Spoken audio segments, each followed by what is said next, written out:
साथियों,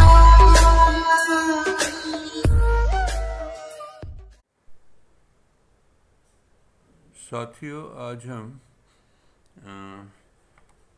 महापंडित राहुल सांकृत्यानंद द्वारा लिखी हुई पुस्तक वोल्गा से गंगा, जिसमें भारत का 600 ईसा पूर्व से अब तक का इतिहास हम 20 कहानियों के रूप में पढ़ सकते हैं।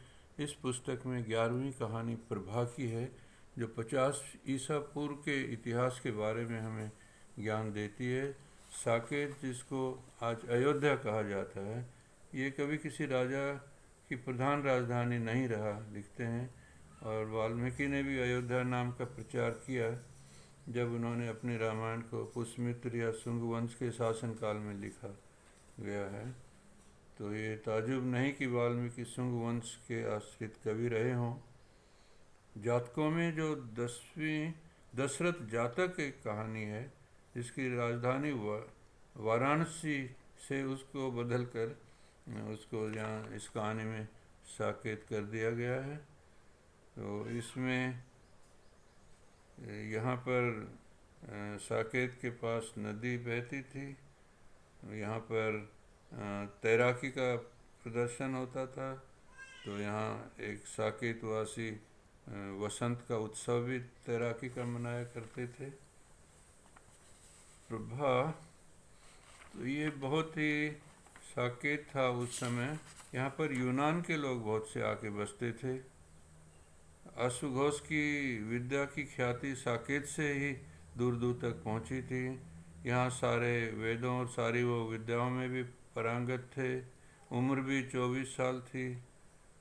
वहाँ पर उनकी एक दत्तमित्र की पुत्री प्रभा से उनकी मुलाकात हुई। तो साकेत का जो सेनापति पुष्यमित्र शुंग के शासन की भी इसमें कहानी है। साकेत के हम यवनों की एक छोटी सी यहाँ नाट्यशाला होती थी, जहाँ पर वो नाटक किया करते थे। तो साकेत में ही वो जन्म लेकर भी वो यहाँ की इस मंडली से अनभिज्ञ थे। साकेतवासी यमन के काफ़ी लोग यहाँ पर आकर बसे हुए थे, लेकिन वो नाटक जो करते थे वो प्राकृत भाषा में करते थे। उस समय संस्कृत में नहीं था। ये भी एक विचार करने की बात है। दृष्टि, जब वो वीणा उठाकर गाने लगे तो उनकी दृष्टि कोई सुनने वालों में एक लड़की बैठी थी, उसका नाम प्रभा था। उस पर उनकी नज़र पड़ी और उससे उनकी तरफ विशेष आकर्षण हुआ और एक बहुत बड़ा उर्वशी वियोग उनका नाटक उन्होंने लिखा और उस नाटक का संचालन साकेत में किया गया। उस नाटक को देखने के बाद उसमें जो गाना गाया गया वो भी उर्वशी वियोग का जो गाना नहीं था, वह किसी के हृदय की बात थी। जैसे सरयू नदी का जल बह रहा हो, हृदय की बात इस तरह उसमें बह रही थी। तो उस नाटक को देख के जो प्रभा, यूनानी लड़की यहाँ पर रहती थी, जब नाटक ख़त्म हो गया उसके बाद सब अब अपने घर जाने लगे, लेकिन प्रभा रुकी वहाँ पे। उनके पिता ने कहा चलो चलें, कि उन्होंने कहा नहीं, मैं इस नाटक के लेखक से मिल के जाऊँगी। जब प्रभा अश्वघोष से मिलती है तो साकेत की सुंदरियाँ तुम्हें अपनी आंखों का तारा बनाकर रखने को तैयार हैं, वो कहती हैं। और मैं तुमसे इतना प्रभावित हो गया हूँ कि एक सप्ताह भी मैं तुम्हें नहीं देख पाया तो न जाने में क्या कर डालता। और गायक का इस प्रकार, तो वो कभी कहती है कि कभी तुम इतने स्वार्थी मत बनो, तुम अपने देश का शाश्वत गायक हो। तो यहाँ पिछले सप्ताह मेरे बंधु एक यवन व्यापारी भी यहाँ पर आए थे। भरुकच्छ में यवन नगरों की भारी संख्या थी। हमारे साकेत में यवन यूनानी तो हिंदू हो गए हैं, किंतु भरुकच्छ वाले अपनी भाषा को भूले नहीं हैं। भरुकच्छ में यवन देश के व्यापारी और विद्वान आया करते हैं। हमारे ये बंधु यवन साहित्य के बड़े मर्मज्ञ हैं। उन्होंने तुम्हारे नाटक की उपमा एम्फिदोकल और यूरिपिड श्रेष्ठ यवन नाटककारों से की है। मैं तुम्हारे हृदय का अभिनंदन ही सब कुछ नहीं है प्रभा। कवि कहता, तुम अपना मूल्य नहीं जानती। तुम्हें प्रभा के प्रेमी अश्वघोष और युग के महान कवि अश्वघोष दो अलग चीज़ हैं, उनको देखना है। अश्वघोष, तुमसे मुझे कविता का नया वर मिला है, कहते हैं। मैं अपनी कविताओं में अब नई प्रेरणा, नई स्फूर्ति पाता हूँ। उर्वशी वियोग गीत तुम्हारी प्रेरणा से लिखा है मैंने। नाटक में इस देश की अपनी चीज़ बना रहा हूँ प्रभा, किंतु तुमने कैसा समझा मैं तुम्हें कैसे मैं तुम्हें भूल पाऊँगा। अब दोनों का बहुत प्यार हो जाता है और वो प्रभा चाहती है कि अब वो उनसे शादी करें, लेकिन अश्वघोष एक ब्राह्मण है और हमारे ब्राह्मण कुल के लिए ऐसा संबंध तो अधर्म है। तब ब्राह्मणों के सारे वेद शास्त्रों के ज्ञाता अश्वघोष ने माँ को पुराने ऋषियों के आचरणों के सैकड़ों प्रमाण दिए, जिसमें से कुछ को पीछे उसने अपनी वज्रेच्छादी में जमा किया। कहा कि ये हमारे वेदों में नहीं है, आपकी शादी नहीं कर सकते। किंतु माँ ने कहा, यह तो सब ठीक है बेटा, किंतु आज के ब्राह्मण उस पुराने आचरण को नहीं मानेंगे। उन्होंने कहा कि मैं आपको कितने उदाहरण दे सकता हूँ आपके पुराने ग्रंथों से ही, जहाँ शादी दूसरी जाति में भी हुई है। लेकिन माँ फिर भी कहती है वो नहीं मानेंगे। तो ब्राह्मणों के लिए मैं एक नया सदाचार उपस्थित करूँगा ये कार्य करके, और यदि इस संबंध को तुम स्वीकार करते हो तो हम और हमारी आगे आने वाली संतान सदा के लिए जाति भ्रष्ट हो जाएंगे, हमारी सारी मान मर्यादा जाती रहेगी, माँ कहती है। पिता तो अश्वघोष के लिए प्रभा का त्याग अचिंतनीय था। उसने प्रभा के सामने उसके पिता से निवेदन किया, तो पिता ने प्रभा के पैर में पगड़ी रख दी कि आप मुझे माफ़ करें, और उसने कहा कि मैं कि अश्वघोष से आपकी बात कर सकता हूँ, इतना ही मैं कर सकता हूँ। उर्वशी वियोग, तुम्हारी ये रूप राशि मुझसे कितने ही काव्य सौंदर्य की अभी तो रचना करवाएगी प्रभा। तो प्रभा कोशिश करती है ये शादी हो पाए, लेकिन वो दोनों शादी कर लेते हैं।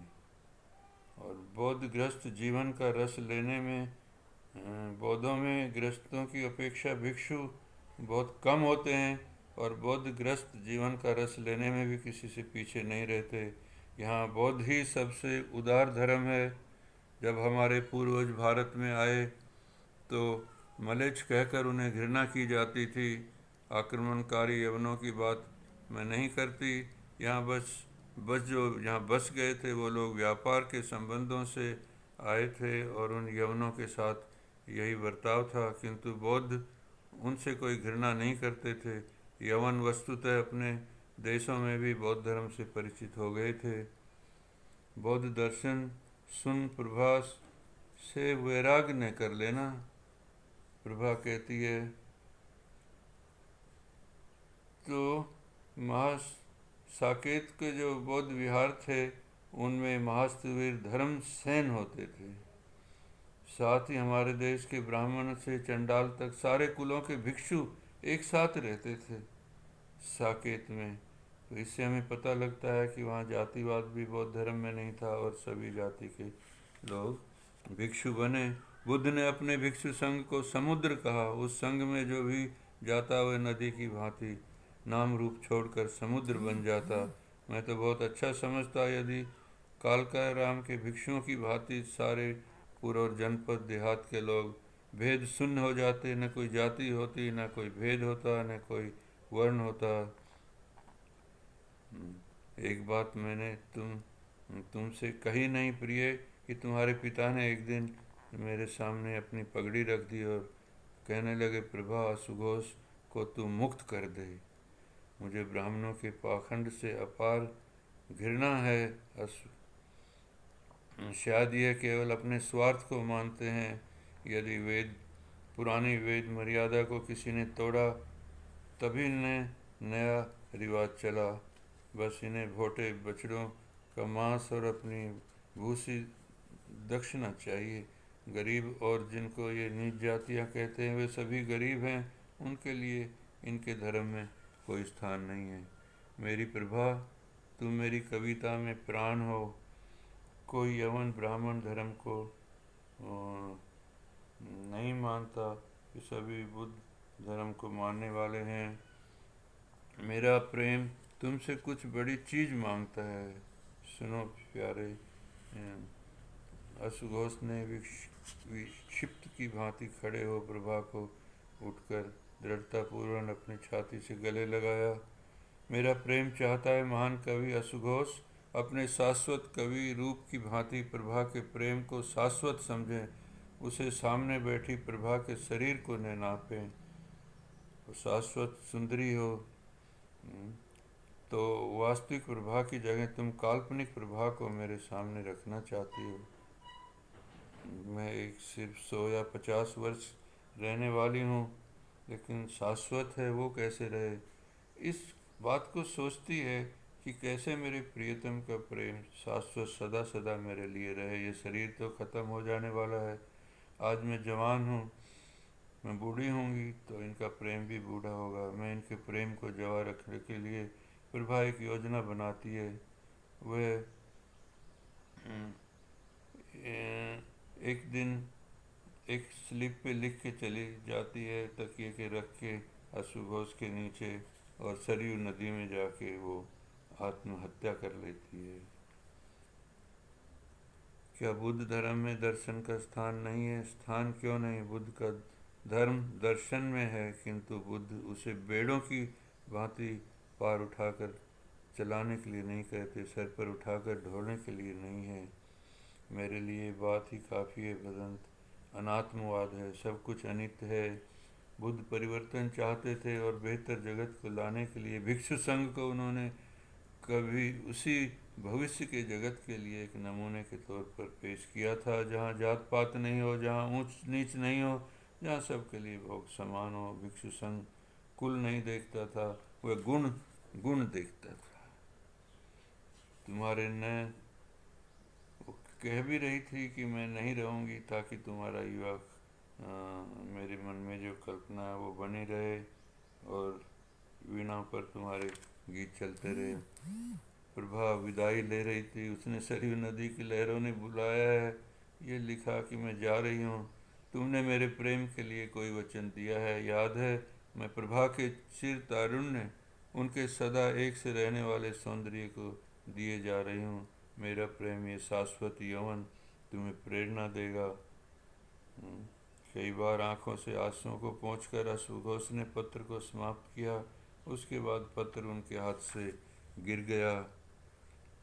आत्महत्या नहीं की ये प्रभा ने, बल्कि ये आत्मदान दिया है अपने प्रेमी के लिए, कि उनका यौवन मन में सदा। माँ ने असुघोष को समझाया। असुघोष उठा। माँ ने देखकर पूछा, कहाँ चले बेटा? भदंत धर्म रक्षित से मिलना चाहता हूँ, और सरयू को देखना भी चाहता हूँ। भदंत धर्म नीचे बैठे हैं, सरयू देखने मैं भी चलूँगी। असुघोष नीचे भदंत धर्म रक्षित से पंच प्रतिष्ठित से वंदना करते हुए, अब संघ में शामिल कीजिए। प्रभा ने मुझको इसके लिए तैयार किया है। पहले तुम अपने पिता की आज्ञा ले लो। यदि मुझे जीवित रखना चाहते हो तो आज्ञा दे दो। साकेत की आर्य श्रवास्तिवाद संघ ने असुघोष को भिक्षु बनाया। महासत्वीर धर्मसेन उनके उपाध्याय और भदंत धर्म रक्षित उनके आचार्य बने। भिक्षु असुघोष को पाटलिपुत्र के अशोकाराम मठ में रहते 10 साल हो गए। उन्होंने बौद्ध धर्म के साथ बौद्ध दर्शन और यवन दर्शन का गंभीर अध्ययन किया। वो सम्राट कनिष्क की पूर्व विजय करते पाटलिपुत्र पहुंचा। पाटलिपुत्र और मगध इस वक्त बौद्ध धर्म के प्रधान केंद्र थे। कनिष्क की बौद्ध धर्म में भारी श्रद्धा थी। उसने भिक्षु संघ से गांधार ले जाने के लिए एक योग्य विद्वान मांगा। संघ ने अश्वघोष को प्रदान किया। प्रभा के हृदय को विशाल कर दिया था, इसलिए भदंत अश्वघोष को निज परक विचार नहीं था। प्रभा की प्रेरणा से उन्होंने अनेक काव्य, नए नए विचार लिखे। प्रभा की प्रेरणा से उन्होंने अनेक काव्य, नाटक, कथा नक लिखे, जिनमें कितने तो लुप्त हो गए, फिर भी प्रकृति उनसे विशेष प्रसन्न मालूम होती है। तभी तो मध्य एशिया की महावालुका राशि गोभी ने 1900 वर्ष बाद उनके सारी पुत्र प्रकरण नाटक को प्रदान किया।